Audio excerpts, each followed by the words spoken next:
오늘 우리에게 주시는 하나님의 말씀은 예레미야 37장 1절로 10절까지의 말씀입니다. 예레미야 37장 1절로 10절까지의 말씀을 봉독하겠습니다. 요시야의 아들 시드기야가 여호야김의 아들 고니야의 뒤를 이어 왕이 되었으니 이는 바벨론의 느부갓네살 왕이 그를 유다 땅의 왕으로 삼음이었더라. 그와 그의 신하와 그의 땅 백성이 여호와께서 선지자 예레미야에게 하신 말씀을 듣지 아니하니라. 시드기야 왕이 셀레미야의 아들 여후갈과 마세야의 아들 제사장 스바냐를 선지자 예레미야에게 보내 청하되 너는 우리를 위하여 우리 하나님 여호와께 기도하라 하였으니 그때에 예레미야가 갇히지 아니하였으므로 백성 가운데 출입하는 중이었더라. 바로의 군대가 애굽에서 나오매 예루살렘을 에워쌌던 갈대아인이 그 소문을 듣고 예루살렘에서 떠났더라. 여호와의 말씀이 선지자 예레미야에게 임하여 이르시되 이스라엘의 하나님 여호와께서 이와 같이 말씀하시니라. 너희를 보내어 내게 구하게 한 유다의 왕에게 아뢰라. 너희를 도우려고 나왔던 바로의 군대는 자기 땅 애굽으로 돌아가겠고 갈대아인이 다시 와서 이 성을 쳐서 빼앗아 불사르리라. 여호와께서 이와 같이 말씀하시니라. 너희는 스스로 속여 말하기를 갈대아인이 반드시 우리를 떠나리라 하지 말라. 그들이 떠나지 아니하리라. 가령 너희가 너희를 치는 갈대아인의 온 군대를 쳐서 그 땅에 부상자만 남는다 할지라도 그들이 각기 장막에서 일어나 이 성을 불사르리라. 아멘. 자, 예레미야 37장의 1절로 10절까지의 말씀을 읽었는데 이 예레미야 37장과 그 다음에 이어지는 38장 이 두 개의 장에서는 남유다의 마지막 20번째 왕 이제 시드기야 왕의 그 통치 후반부를 이야기하고 있습니다. 시드기야 왕은 11년 동안의 나라를 다스리다가 주전 586년에 바벨론에 의해서 패망하게 되는데 오늘 이 37장과 38장까지의 이야기는 시드기야 왕의 마지막 3년 동안의 이야기를 기록하고 있는 겁니다. 자, 특별히 오늘 본문의 이제 말씀에서 바벨론 왕이 침공해 와서 예루살렘을 둘러싸 포위하고 있는 이 상황은 바로 나라가 망하기 바로 1년 전 주전 587년의 이야기를 적고 있습니다. 자, 몇 차례 말씀드린 것처럼 예레미야서는 1장부터 52장까지의 그 이야기의 순서가 연대 순서대로 쭉 기록된 것은 아닙니다. 그래서 앞에 장에서 뒤에 장으로 쭉 이어지는 것이 시간의 흐름으로 연도의 흐름대로 이렇게 기록된 것이 아니기 때문에 중간중간에 거슬러 올라가서 그 앞에 이야기도 하기도 하고 또 뒤에 이야기가 또 나오기도 하고 이렇게 순서에 있어서는 연대 순서가 아니다라고 하는 것을 좀 이해하면서 오늘 본문의 이야기에서 이제 시드기야가 유다의 왕이 되어졌을 때 바벨론 왕 느부갓네살이 침략해 오는 이야기들서부터 이제 시작이 됩니다. 자, 본문의 말씀 1절을 보시면 요시야의 아들 시드기야가 여호야김의 아들 고니야의 뒤를 이어 왕이 되었으니 이는 바벨론의 느부갓네살 왕이 그를 유다 땅의 왕으로 삼음이었더라. 자, 여기서 다시 우리는 요시야 왕의 이름을 또 읽게 됩니다. 요시야 왕은 남유다의 16번째 왕입니다. 요시야 왕 이후에 요시야의 아들 3명이 남유다의 왕이 됩니다. 물론 요시야는 하나님 앞에서 정직한 왕이라고 평가를 받지만 요시야의 아들들 3사람은 하나님 앞에서 악한 왕으로 열왕기 하에 기록이 되어져 있습니다. 자, 다시 한번 또 요시야 왕 이후에 이 남유다의 이 마지막 17번째, 18번째, 19번째 그리고 20번째까지의 그런 왕들의 이름들을 또 한번 말씀을 드리겠습니다. 왜냐하면 우리가 이 성경을 읽을 때 구약 성경이 특별히 선지서에 있어서 이사야서, 예레미야서, 에스겔서 이 대선지자들로서 성경에 기록된 양이 참 많습니다.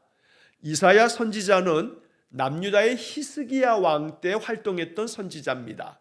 그러니까 이 히스기야 왕 때 이사야 선지자가 활동했는데 지금 이 예레미야 선지자가 활동했던 시간으로 보면 한 100년 전의 사람입니다.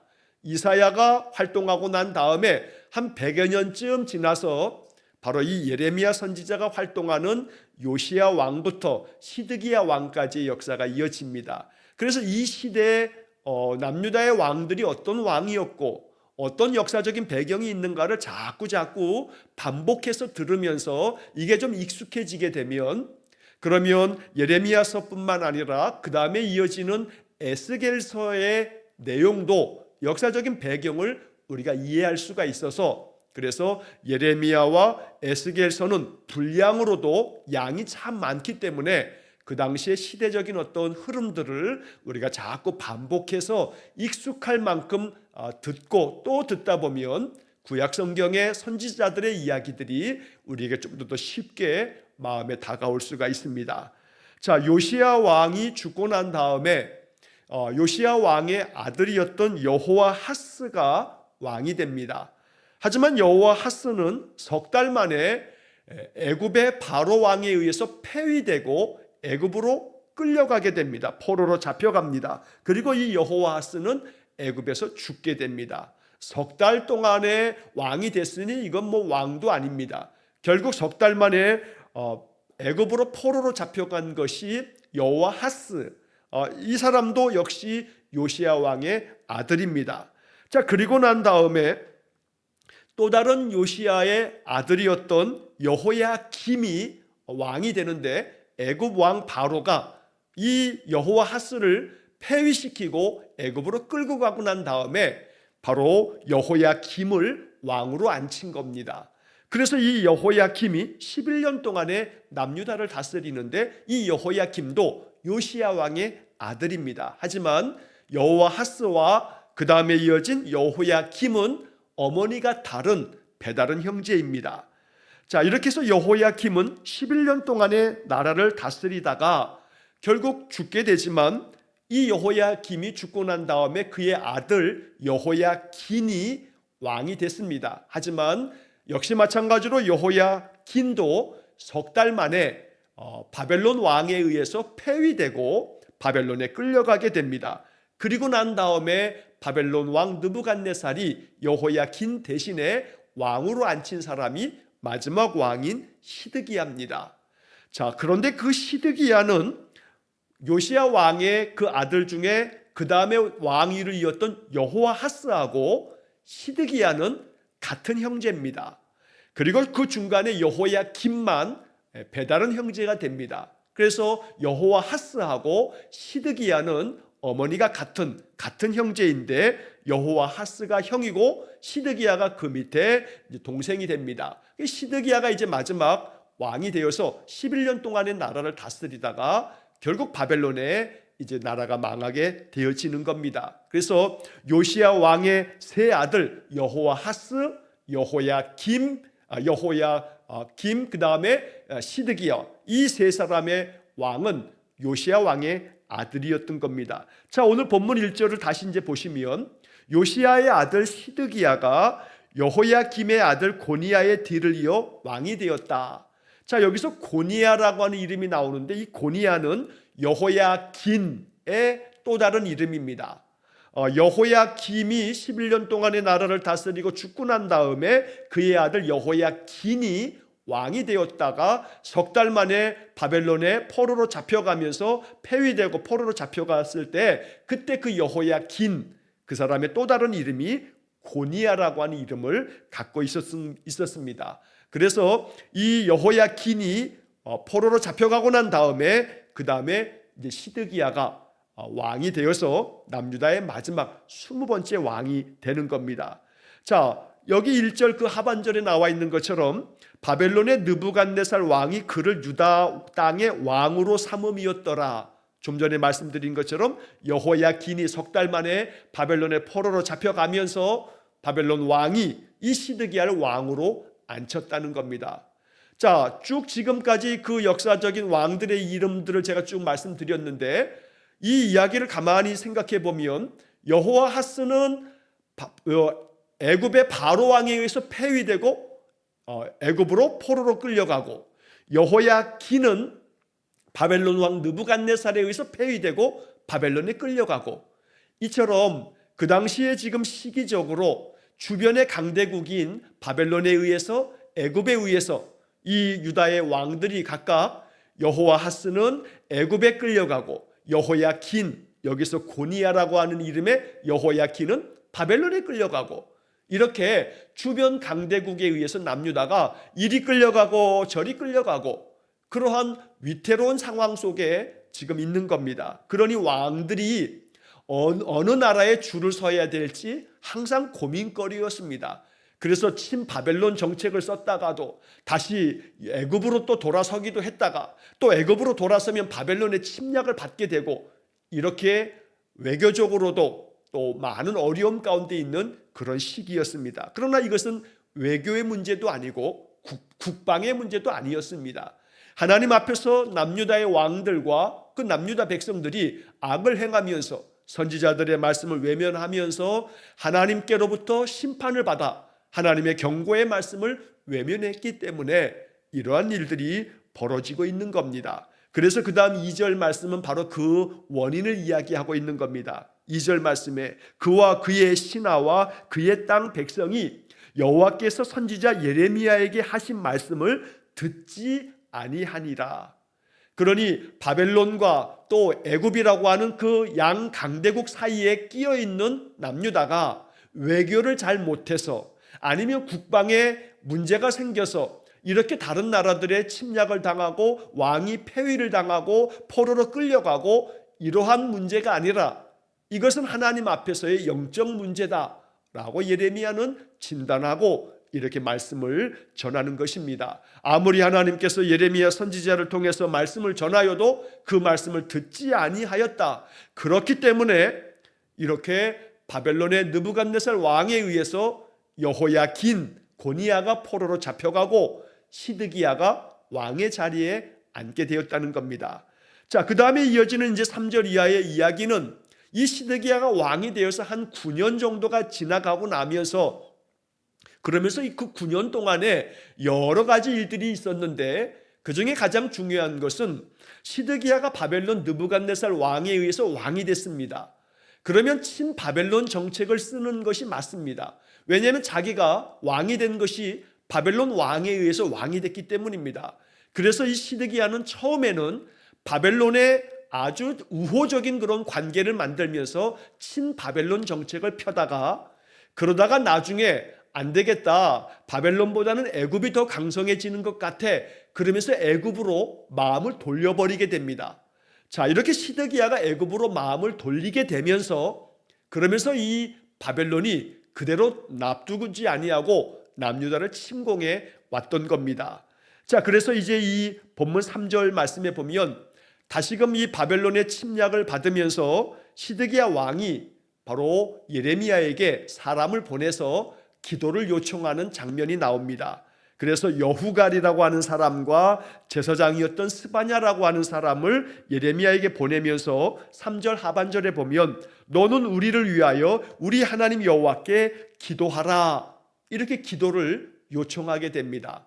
사실 이 3절 요 말씀만 보게 되면 시드기야 왕이 예레미야에게 사람을 보내서 기도해달라라고 요청하는 것은 좋게 보입니다. 겉으로 보기에는 그렇습니다. 그렇게 여호와께 나와서 기도해달라고 요청하고 기도하는 그런 마음이 그 마음의 진심이었다면, 그 마음에 가득한 본심이었다면 정말로 귀한 그런 모습입니다.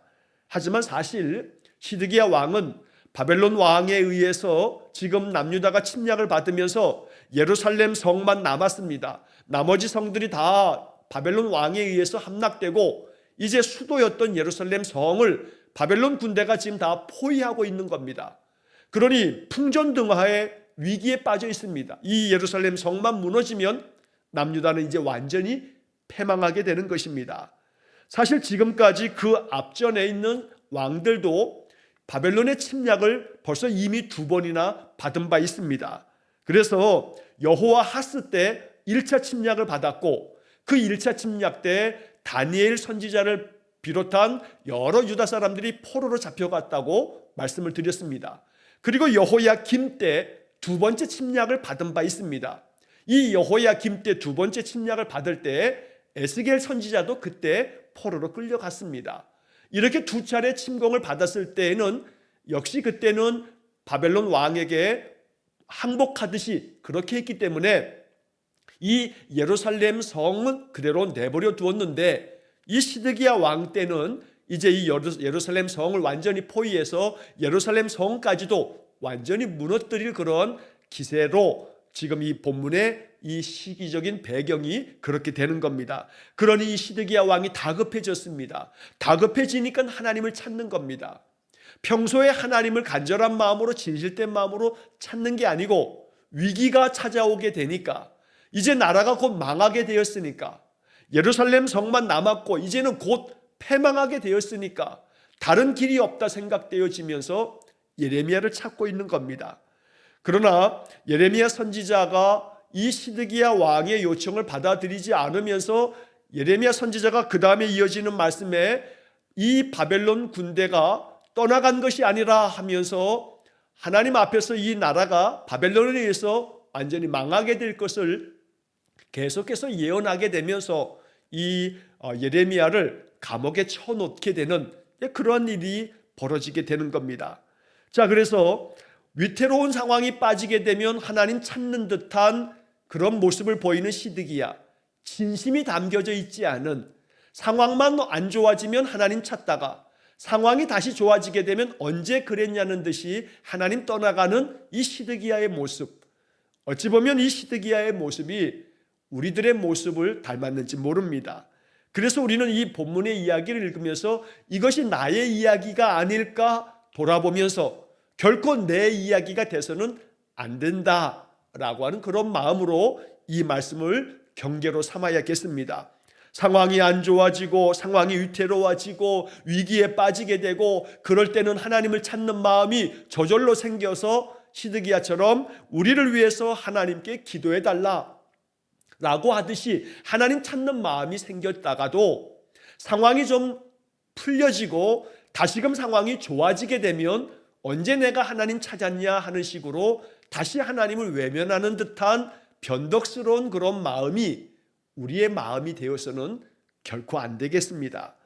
언제나 진실한 마음으로 하나님 찾는 마음이 변함이 없어서 더욱더 하나님께로 더 가까이 나아가는 믿음의 삶을 늘 꾸준히 살아가는 것, 이것이 우리의 신앙의 길이 되기를 간절히 축원합니다. 자, 여기 4절 말씀에 보면 그때에 예레미야가 갇히지 아니하였으므로 백성 가운데 출입하는 중이었더라. 예레미야가 아직 갇히지 않았다는 이야기가 여기 써 있는 까닭은 시드기야 왕이 이렇게 기도를 요청했음에도 불구하고 예레미야가 계속해서 바벨론에 의해서 나라가 망할 거라고 계속 예언했기 때문에 시드기야가 이 예레미야를 감옥에 쳐놓게 됩니다. 그래서 아직 감옥에 갇히기 전이지만 이 시드기야 왕의 기도 부탁을 예레미야는 마치 거절하는 듯이 하나님의 말씀을 계속해서 전하면서 바벨론에 의해서 이 성이 완전히 불살라질 것이다 라고 하는 예언의 말씀을 계속 전했던 겁니다. 그런데 본문의 말씀 이어지는 5절 말씀에 보면 이 바벨론의 침략으로 인해서 예루살렘 성이 포위가 되어져 있을 이때에 애굽의 바로의 군대가 이 유다를 돕기 위해서 잠시 출전을 하게 됩니다. 이 전쟁에 이 애굽 군대가 참여하게 되어지는 겁니다. 그래서 애굽의 바로의 군대가 출동을 했다고, 출전을 하게 됐다고 하는 그런 소문을 이 바벨론의 군대가 듣게 됩니다. 그래서 바벨론의 왕 느부갓네살이 예루살렘 성을 포위하고 있었던 군대를 잠시 뒤로 물리면서 이 애굽의 군대를 맞아서 싸우기 위한 전열을 가다듬게 되는 겁니다. 자, 이 상황 속에서 이 남유다의 시드기야 왕과 남유다 예루살렘 성읍 사람들은 바벨론 군대가 예루살렘을 포위하고 있다가 돌아가는 모습을 보면서, 그리고 애굽 군대가 지금 이 싸움에 참여하기 위해서 출전하고 있다는 그 소문을 들으면서 야, 이것이 하나님의 도우심인가 보다 하는 마음을 갖게 되는 겁니다. 거짓 선지자들이 그때 또다시 계속 이야기합니다. 이것 보라고, 바벨론의 군대가 지금 돌아가고 있지 않느냐고, 우리를 돕기 위해서 애굽의 군대가 싸움에 참여했으니 이제는 이 전쟁은 이것으로서 이제 정리가 될 거라고 계속해서 그렇게 이야기하는 거짓 선지자들이 있었지만 예레미야는 계속해서 그것이 아니다. 바벨론이 떠나간 것이 아니라 다시 돌아오게 될 거고 애굽의 군대는 그냥 돌아가 버리고 말 거다. 예레미야는 그렇게 하나님의 말씀을 계속 전하였던 겁니다. 자, 그래서 지금 이제 5절 말씀에 나오는 이 이야기가 바로의 군대가 애굽에서 나오매 바로의 군대가 이 싸움에 이제 참여하게 될 때에 예루살렘을 에워쌌던 갈대아인, 이 갈대아인은 바벨론 사람들을 그렇게 부릅니다. 갈대아인 바벨론 군대가 그 소문을 듣고 애굽 군대가 지금 싸움에 참여하기 위해서 올라오고 있다는 소문을 듣고 예루살렘에서 잠시 떠나가게 됩니다. 이게 주전 587년의 이야기입니다. 우리가 앞서 34장을 읽을 때에 시드기야 왕이 이렇게 예레미야에게 기도 요청을 하는 그런 그 순간, 그런 때에 이 시드기야 왕은 잠깐 동안에 하나님의 율법의 말씀대로 우리 동족을 종으로 삼았을 때 그 종들에게 자유를 줘라 라고 했던 그런 말씀을 34장에서 우리가 읽고 지나왔습니다. 하지만 애굽의 군대가 참여하게 되어지면서 바벨론의 군대가 지금 이 5절 말씀처럼 예루살렘에서 떠나가게 되자 상황이 호전되고 상황이 이제는 전쟁의 상황에서 이제 문제가 해결되겠다 싶은 상황이 되어지자 다시 이 시드기야 왕과 또 많은 고관들은 종들을 다시 붙잡아다가 다시 종으로 삼는 그런 이야기를 우리가 34장에서 읽었습니다. 자, 그러나 그런 상황 가운데서 하나님의 말씀이 다시 예레미야에게 임합니다. 그래서 6절에 하나님의 말씀이 예레미야에게 임하여 이르시되 7절 이스라엘의 하나님 여호와께서 이와 같이 말씀하시니라 너희를 보내어 나에게 구하게 한 유다의 왕 시드기야 왕에게 이렇게 가서 아뢰어라 하면서 시드기야 왕이 보냈던 여후갈과 스바냐에게 예레미야가 이제 말을 전합니다. 자, 너희를 도우려고 나왔던 애굽의 군대는 자기 땅 애굽으로 돌아가겠다. 애굽 군대가 우리를 도와주기 위해서 나온 것 같지만 그러나 애굽 군대가 그냥 돌아가 버리고 말 거다. 그리고 갈대아인이 다시 와서 이 성을 쳐서 빼앗아 불사르리라. 애굽의 군대가 잠깐 참여하게 되면서 바벨론 왕이 지금 떠나간 것 같지만 그러나 애굽의 군대가 자기 나라로 돌아가게 될 거고 바벨론의 군대는 다시 이 성을 쳐들어와 이 성을 빼앗아 이 예루살렘 성까지 불살라 버리고 말 것이다 라고 예레미야는 계속해서 이야기하면서 이 말씀을 시드기야 왕에게 전하라 라고 지금 말하고 있는 겁니다.